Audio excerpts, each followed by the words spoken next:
Welcome, I'm King Link, and I've played a lot of roguelites over the years, but when I got my Steam Deck, there was one that really stood out and still gets a lot of playtime for me. That title, of course, is Brotato, but what is Brotato? Now, Brotato comes from the line of games that are very similar to Vampire Survivors, almost casual roguelites with similar control schemes, usually just a single control stick. And while there are a lot of imitators, Brotato stands out for quite a few reasons. I mean, the first thing is, you're playing as a potato. I actually want to call out something as I play. Now keep a close eye on my characters. While you can select your character, every upgrade your character buys seems to appear on their body, which reminds me of Mr. Potato Head, and honestly can be quite funny. Anyways, back to the genre. We're Vampire Survivors, and most of its similar games are endurance survival modes that just go on as long as you can. Brotato is about surviving 20 waves of enemies with a simple shop that appears between each wave. It's a relatively fast game to pick up and play, but also has enough moments where players can put down the title and take a breather, or in the case of the Steam Deck, turn it off for a while. I've been thinking about this game a lot, even before it left early access, but now I've put in some hours into the official release. It's the perfect time to look into what makes this game really stand out. So sit back and give me a couple minutes to talk about the three biggest things that draw me to Brotato. Actually, first let me choose my character. Okay, well-rounded is pretty average. Oh man, the mage, awesome magical attacks, though I always forget those elemental items. Ooh, lucky is fun, you get lots of drops there. Generalist, having to choose 3 melee weapons and 3 ranged weapons. That's a good one. This is kind of hard. And actually, this is the first thing I wanted to bring up. Choosing a character is important. Every character will play the same game, and yet every character has bonuses and benefits that start them differently. The mage is going to have to look mostly for elemental items, someone like Loud has more enemies, needing to deal with crowds more. Even something crazy like Bull, who can equip the weapons, isn't going to play the same as anyone else. There are so many characters in this game, and what's lovely is you're going to have to earn them by completing achievements. Every main achievement in the game unlocks a character, and beating a full run of 20 levels earns you a second achievement, which unlocks an item for all the characters. I think it might be useful to break down more of the game by talking about 3 specific runs. We've already seen a bit of a run where I'm focusing on ethereal weapons, which grants bonuses based on how many enemies you kill in a wave with each specific weapon, and the ghost that benefits from it. But let's take a look at an explorer. This guy starts with more trees spawning in a level, which means healing, but the thing is, this is just the starting point of that character.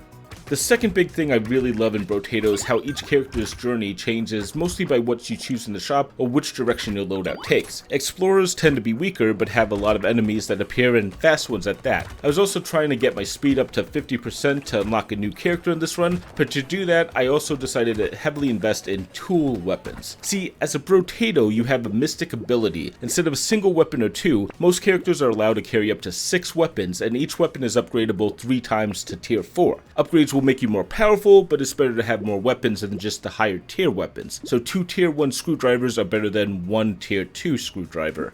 The thing is, my explorer from the first level to the 10th will look and feel different, but so does the map. And this is a big thing that I really love about Brotato. I've played hundreds of runs in this game, but I can honestly say I feel pretty powerful in almost all of them. You start with a simple character, but you also build something interesting and unique. You get a randomized shot, but you really never feel held back by that randomness. I've shown 2 odd characters, but let's try a character that's all about normal damage, the traditional style of gamer. And the thing is, this leads us to the question, how far are you going to be able to make it, which is actually our third topic. Brotato is a roguelite. This is a roguelite with a set limit for a standard run, 20 waves all on that same map. The first wave is 20 seconds, the time growing up until 60 seconds around wave 10, and honestly a successful run will take you about 15 to 20 minutes depending on how long you stick around in the shop trying to make those decisions. But 15 minutes means the ramp up happens relatively quickly, and while the first 10 levels tend to make you feel powerful, Brotato is there to smack you back in line. It's one thing to feel strong in wave 10, but the question is, can you keep dodging enemies, killing them, and keep the cash flowing until wave 20? And the fact is, a lot of these runs don't make it, like this one. But the thing is, Brotato never really has a bad beat, to use a poker term. I never walk away thinking that the game is unfair or cheated. If anything, I feel my build lacks something critical, and that's really on me, the player. The thing is, that's a great feeling because it just feeds into that loop common to roguelites, the desire to play just one more game, and maybe this time you'll beat it. Think about that 15 to 20 minute time limit though. It's one thing when I lose a deep run or a character in other games that I'm really passionate about or have learned to love over an hour or so. That loss tends to make me stop, especially if a majority of my runs don't go that deep or be that powerful. In Brotato though, if I lose 10 to 15 minutes into a game, it's perfectly reasonable to start a new run over and go at it again. I'll get powerful once more, and Brotato does a great job at that fast turnover. Crap. Another loss.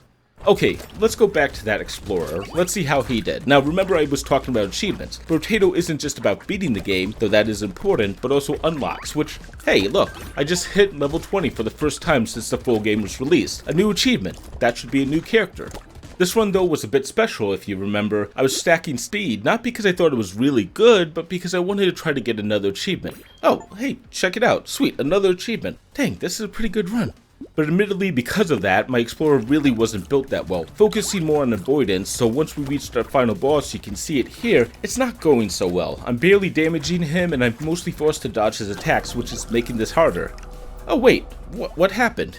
Remember I said 20 waves and that the waves are 60 seconds by the end of it? You can beat Brotato even if you don't kill the final boss, and when I was recording this I was expecting to show 3 failures because honestly failure in Brotato is quite fun, but you know what's good too? A big old win to wrap up the video, and I could toss that run out and use something else, but I'm not gonna lie to make a narrative. Besides, rising above a challenge, whether it be the run itself or a specific achievement, is extremely enjoyable.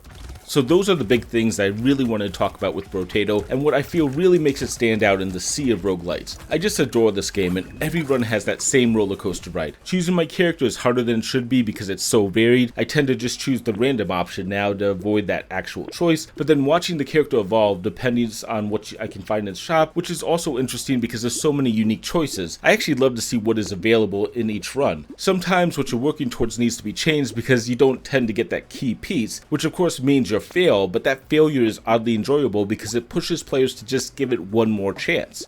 All this in 10 to 20 minutes means a very tight gameplay loop, and honestly, that's why you should check out Brotato if you haven't. Even if you played it in early access, the full release added a few more characters and more to do. I'm glad I picked this up, and trust me, this is a very special title. And that's what I have for Brotato, so let me know whether you've played this in early access, bought it on its full release, or haven't played this yet. And I mean, what are you waiting for? It's a $5 title, which makes this a very low risk proposition for an amazing time. And just before recording this, I actually finished unlocking all the characters. I beat difficulty 4 with Ghost, finished difficulty 5 with Knight, and will now have to raise the rest of the group to that difficulty level. If you've enjoyed this video though, you know what to do. Subscribe and ring the bell to hear more from me. Oh, and let me know what roguelites I should consider covering next. I do have one that I'm toying with, but it'd take a decent amount of time before I feel like I've seen enough of a roguelite to really talk about it. See you next time.